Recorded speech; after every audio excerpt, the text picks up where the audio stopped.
जय हिंद दोस्तों, स्वागत है आप सभी का आपके अपने YouTube चैनल लर्नर्स में। आज हम लोग इस टॉपिक पे बात करने वाले हैं, वो काफी महत्वपूर्ण टॉपिक है। आने वाले अपकमिंग एग्जाम्स में लगभग हर एग्जाम में इस टॉपिक से एक सवाल सीधे पूछ लिया जाता है। तो आज हम लोग वो मेन टॉपिक है संविधान के भाग।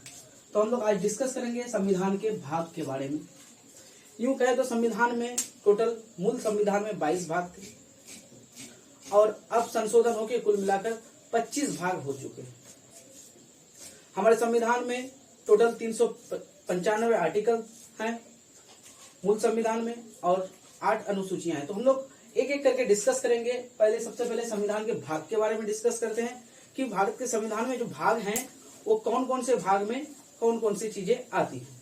तो सबसे पहले हम लोग डिस्कस करेंगे भाग 1 की।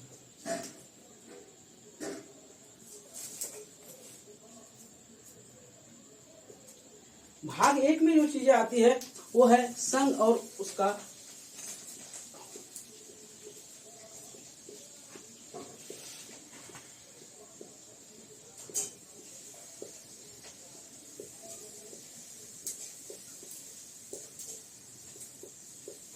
संघ और उसके राज्य क्षेत्र। इस टॉपिक पे भाग 1 में आता है जो कि अनुच्छेद 1 से लेकर 4 तक वर्णित है। मतलब भारतीय संविधान के भाग 1 की अगर हम लोग बात करें तो संघ और उसके राज्य क्षेत्रों के बारे में बात करेंगे कि संघ यानी कि यूनियन है क्या और उसके राज्य जो है कौन कौन से राज्य क्षेत्र इसके अंतर्गत आते हैं, कैसे कैसे शामिल होते हैं, ठीक, उनके बारे में हम लोग अनुच्छेद 1 से लेकर 4 तक में पढ़ेंगे। इस विषय पर हम लोग फिर से एक डिटेल वीडियो में आएंगे। भाग 1 को लेकर भाग 2 को लेकर हर एक भाग को हम लोग डिटेल वीडियो में समझेंगे। अगला आता है भाग 2। भाग 2 की बात करें तो भाग 2 में जो टॉपिक है वो है नागरिकता, जिसको हम लोग कहते हैं सिटीजनशिप। इसके अनुच्छेद की अगर बात करें हम लोग तो अनुच्छेद 5 से लेकर 11 तक इसमें वर्णित है। यानी कि भारतीय संविधान का अनुच्छेद 5 से लेकर अनुच्छेद 11 तक हमें यह कहता है कि आपको अगर भारत का नागरिकता लेना है या आप भारत के नागरिक कैसे होंगे, इनके बारे में अगर जानना है तो आपको भाग 2 पढ़ना पड़ेगा और भाग 2 के आर्टिकल 5 से लेकर 11 तक पढ़ना पड़ेगा। इसी में एक टॉपिक काफी पुराना टॉपिक है जिसमें CAA की बात चल रही थी तब बहुत से लोगों ने कहा था भारत की नागरिकता खत्म हो जाएगी, ऐसे ऐसे कुछ विशेष लोगों को भारत से भगा दिया जाएगा, ऐसी बात थी। तो अगर जिनको इन बातों से भय लगता है तो जब हमारा पार्ट 2 आएगा, ठीक, तब आप उसको देख लीजिएगा, आपका सारा भय समाप्त हो जाएगा। अगला हम लोग अगर बात करें तो भाग 3 की। भाग 3 में आता है मौलिक अधिकार।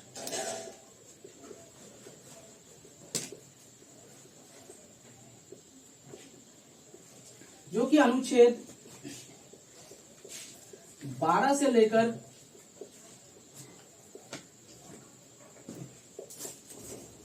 35 तक वर्णित है। मौलिक अधिकार संविधान का वो भाग है या फिर भाग 3 संविधान का वो भाग है जो हमें ये बताती है कि हमारे अधिकार क्या क्या हैं, हमारे पास इस भारत में जो हम रह रहे हैं उसके लिए हमें सरकार ने या फिर हमारे भारतीय संविधान ने हमें क्या क्या अधिकार दिए हैं। इनमें कुल बात करें अगर तो मौलिक अधिकारों की तो हमारे पास कुल जब संविधान का निर्माण हुआ था तो 7 मौलिक अधिकार थे, ठीक। अभी वर्तमान में एक मौलिक अधिकार को निरस्त कर दिया गया है, तो अभी वर्तमान में कुल मिलाकर 6 मौलिक अधिकार अब भी हमारे पास सुरक्षित हैं। तो वो कौन कौन से 6 मौलिक अधिकार है उसके लिए हमारे जब भाग 3 का जो डिटेल वीडियो आएगा उस पर आप बढ़िया से देख सकते हैं।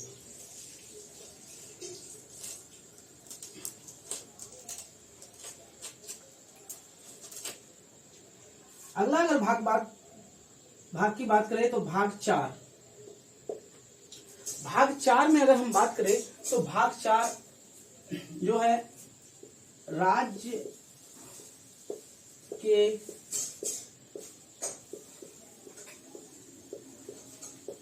नीति निर्देशक सिद्धांत के बारे में बात करता है, जिसको हम लोग इंग्लिश में DPSP कहते हैं, directive principle of states policy. ठीक, ये अनुच्छेद 36 से 51 तक वर्णित है।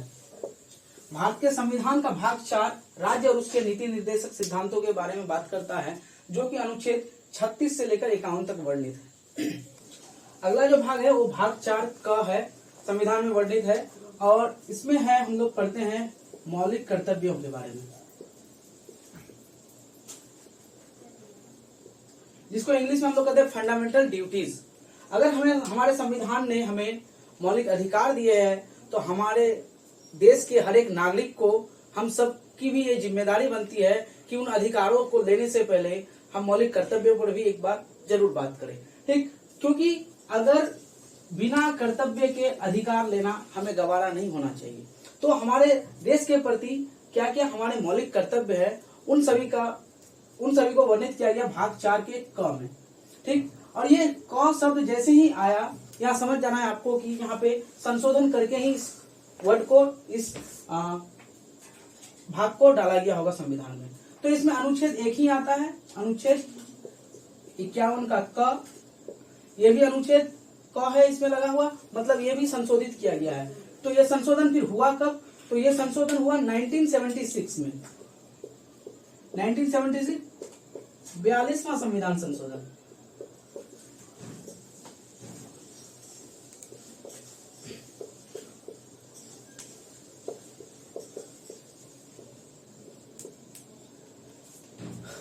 ये आपातकाल के दौरान इस भाग को हमारे संविधान में डाला गया था। टोटल 11 मौलिक कर्तव्य हमारे, कौन कौन से मौलिक कर्तव्य है इसको भी हम लोग एक डिटेल वीडियो में जानेंगे। अगला जो भाग आता है भाग 5। अच्छा, ये 76वां संविधान 1976 के 42वां संविधान संशोधन से एक चीज और सीख सकते हैं हम लोग कि ये जो 42वां संविधान संशोधन किया गया था, इसमें बहुत सारी चीजें हमारे संविधान में फेरबदल करके डाली गई थी। जैसे हम लोग अगर बात करें पंथ निरपेक्षता, अगर हमारे संविधान के उद्देशिका में है, तो उस वर्ड को भी उसी टाइम डाला गया था, और भी बहुत सारी चीजें।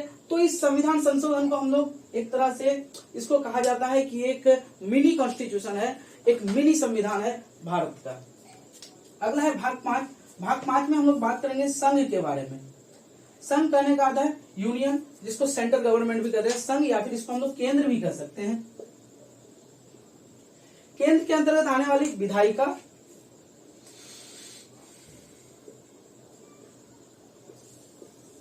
कार्यपालिका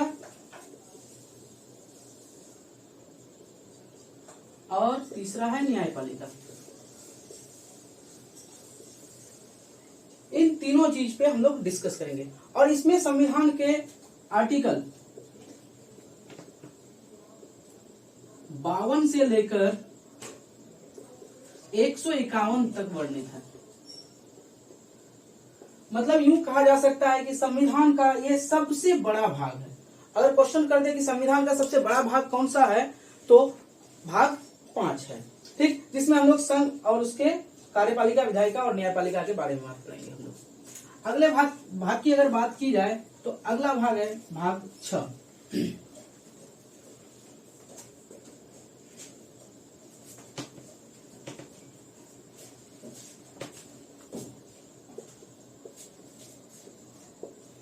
भाग 6 में जिस तरह हम लोग पढ़े केंद्र के बारे में, ठीक भाग 6 में पढ़ेंगे हम लोग राज्य के बारे में। राज्य की विधायिका या फिर विधानमंडल, दूसरा कार्यपालिका, तीसरा न्यायपालिका।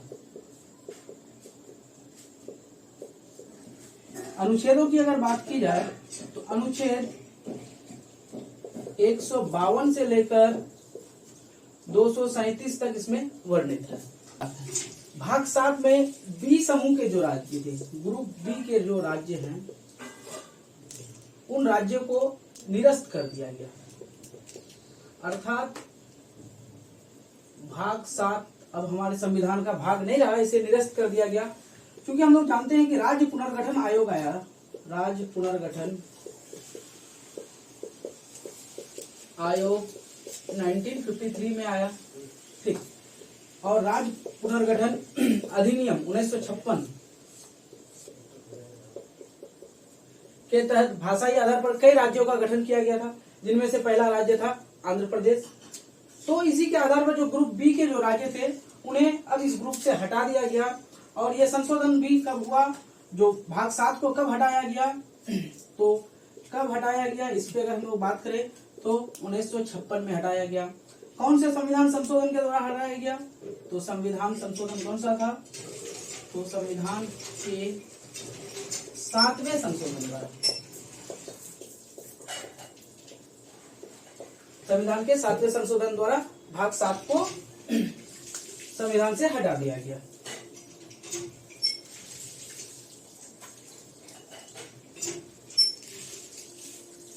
अब अगला जो भाग है वो भाग है भाग 8 की अगर बात करेंगे हम लोग तो भाग 8 में आता है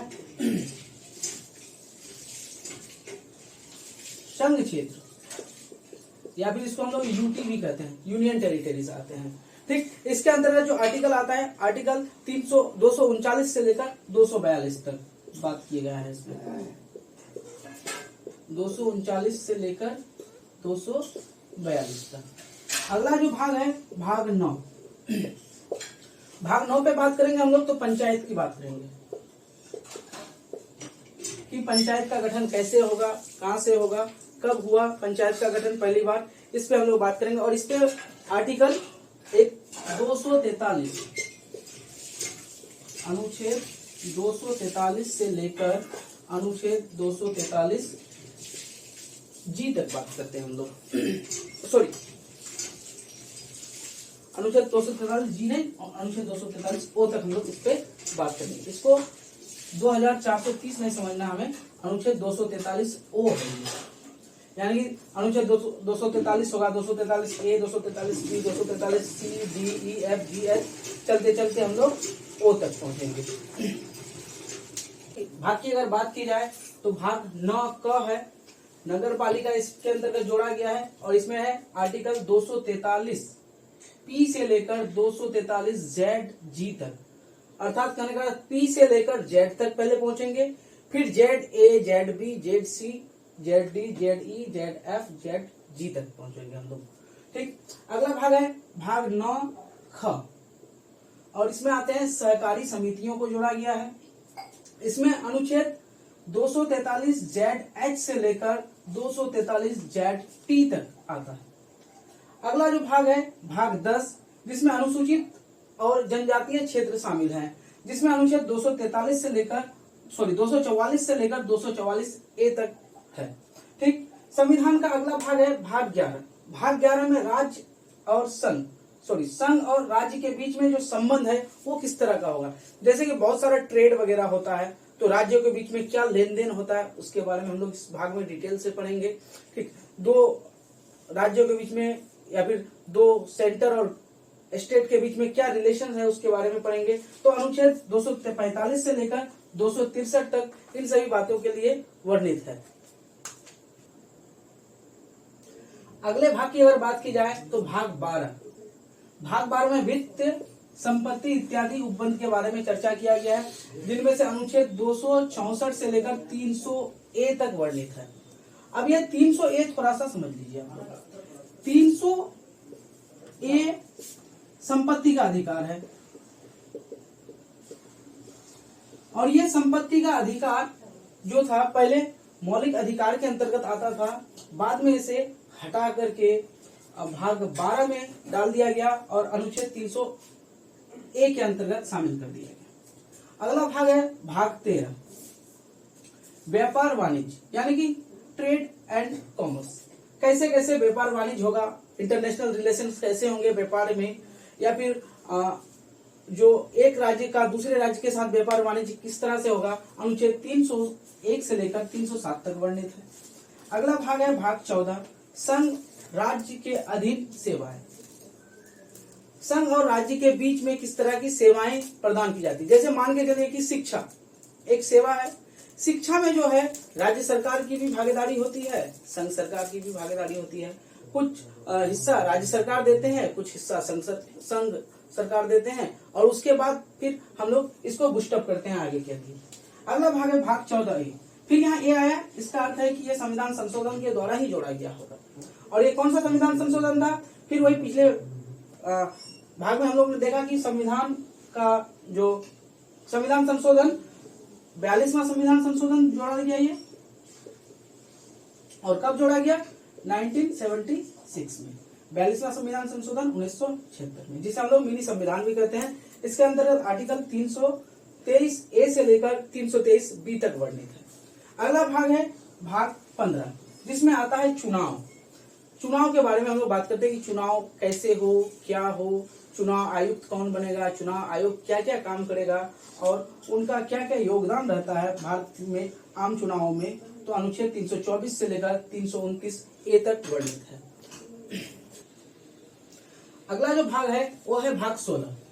भाग 16 में विशेष उपबंध है, ठीक, जो अनुच्छेद 330 से लेकर 342 तक वर्णित है। भाग 17 की अगर हम लोग बात करें तो भाग 17 में भाषा के बारे में बात किया गया है कि हम लोग जानते हैं कि हम लोग बचपन से पढ़ते हैं कि हमारी राष्ट्रीय भाषा क्या है। तो आप सभी का भी जवाब शायद यही होगा कि हमारी राष्ट्रीय भाषा हिंदी है। लेकिन आज हम आपको ये बताएंगे कि हमारी राष्ट्रीय भाषा कुछ भी नहीं है, ठीक, ना तो हिंदी है ना तो और कुछ है। हमारी राजभाषा है हिंदी, राष्ट्रभाषा हिंदी नहीं है, ठीक। तो अनुच्छेद 343 से लेकर 351 तक वर्णित है, भाषाओं के बारे में बताया गया है। कुल संविधान की 8वीं अनुसूची में 22 भाषाओं को मान्यता प्राप्त किया गया है, जिनमें से अंग्रेजी मान्यता प्राप्त भाषा में से नहीं है। अगला बात किया जाए तो आपात उपबंध की बात करते हैं हम लोग। अनुच्छेद 352 से लेकर 360 तक 3 तरह के आपातकाल हमारे देश में आ सकते हैं। जब हम लोग वित्तीय आपात होता है, राष्ट्रपति शासन जब लगता है, और एक आपातकाल की स्थिति जब आती है तब।